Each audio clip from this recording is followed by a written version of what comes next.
కాని ఆ కొండ మీద ఒక సైన్యం ఉండేది.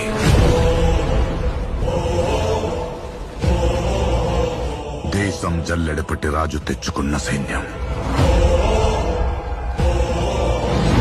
కులం లేదు, మతం లేదు, భయం అసలే లేదు. వాళ్ళ దైవం ఆయుధం, వాళ్ళ ఆయుధం ధైర్యం.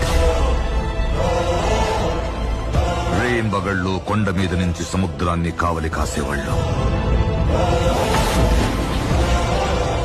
శత్రువుల రక్తంతో 100ల సార్లు ఎరుపెక్కిన ఈ సముద్రానికి సాక్ష్యంగా ఈ చోటు ఎర్ర సముద్రమయ్యింది.